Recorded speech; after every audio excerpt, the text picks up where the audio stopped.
Before we get into the video, make sure y'all like, subscribe if you're new. I mean, come on, what are you doing for now? Sub to me by now. My content is fire for chicks with reviews, videos, stop motions, toy reviews, music occasionally, toy photography. I do so much on this channel, so much fire content. My Instagram and TikTok are all linked down below. And, yeah, let's get straight to it. Okay, so, I'm back with another Diorama video. It's been a couple weeks. I got even more projects that I'm working on currently. I got a Robots in Disguise 2001 diorama I'm making. I got a mountain diorama I'm doing, and got a bunch of other stuff planned. So, yeah, it's going to be loaded with diorama stuff the next couple months. But in this video, I want to talk about this snow terrain diorama that I made for somebody off Instagram. Somebody commissioned it from me. And if you want a piece commissioned from me, just hit me up on Instagram or email me. Link will be down below. But let's talk about this. So, I used the typical foam board. I think it was pink, the pink foam board from Home Depot. And I did some rocks on the, well, you could sort of oscillate between what side you want to use the rocks on. They're glued in, they're fixed in rocks, but you can, like, you know, turn the scene around, or they're also... Sorry, I had to go check on my cat, but what I was saying was, here's a picture. You can see here, there's a line right there where it splits in half, the diorama. You can see there's a straight line going across there. And that's where it splits, and you could switch them around, or for better storage, they could... be put on top of each other. It also helps with shipping too, makes shipping prices cheaper and the boxes smaller, which is great.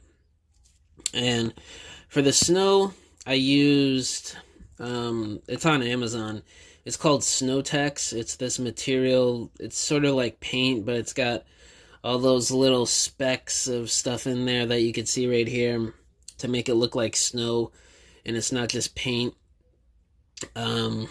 You could get off Amazon like a 4-ounce bottle for like $8-10 or something like that. I had to use, I think I used like 3 or 4 4-ounce bottles, and maybe 1 or 2.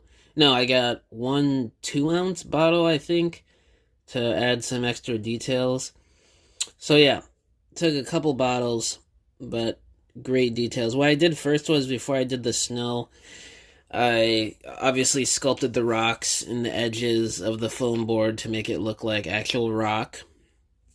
And I painted it, I think, yeah, I painted it black. Well, first, before I even painted it, I did the typical tinfoil bashing trick to give it that sculpted detail work, so the wash will look better. And then I painted it black, and then I did a gray wash on there, which I think came out pretty fantastic. And then I added the snow on there, and it takes, I don't know, a couple hours, a day or something to dry. It depends on how much you put on there. I think it took a little over a day for everything to dry, I think. I wasn't really paying too close attention, because I had so many other stuff going on, other diorama projects, YouTube videos. You guys know how I do. I'm always working on something. I gotta get this money, you know what I'm saying? But yeah, and I also did an ice effect. Try to get a good picture of it. You can see it right there. The clear plastic sort of thing. That's actually dry hot glue that I just glued on there. And then I added some snow on top of it to look like air was blowing snow on it, or snow just accumulated on there from it snowing or something. And then the black and brown wash you see over the snow to give it that dirty, worn out feel, like it's been there for a little while. I just went over it with a brush a little bit. I think I did black first, and then I did the brown after. I really like how it came out, especially on this ice effect. It makes the ice look very sort of realistic and dirty. Yeah, I think this was the first time I did a wash on snow. Yeah, it is, because the other times I did snow, which was last year, I did more of like a cartoony comic book anime type angle to it, so it was more simple in design. And I also decided to glue in the rock pieces on this diorama because I didn't really like how it looked, leaving the rocks optional. When you set them down, it just looks like it's not a part of the ground. And, you know, it's a small price to pay, but overall that aesthetic of it looks better. Trying to figure out a way to do it where you can switch out rocks while having it still look sort of together with the ground and not like it's a separate piece. But who knows? Who knows what I'll do in the future.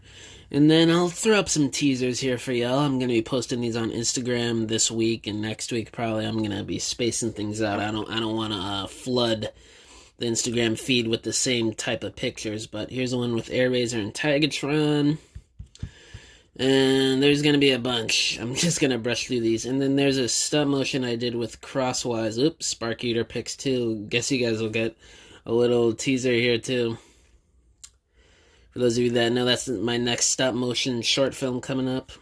Probably get a lot of new viewers on here, so you get some of you probably don't even know what that is, but there you go. I just explained it. But I did a Crosswise photo shoot for a stop motion.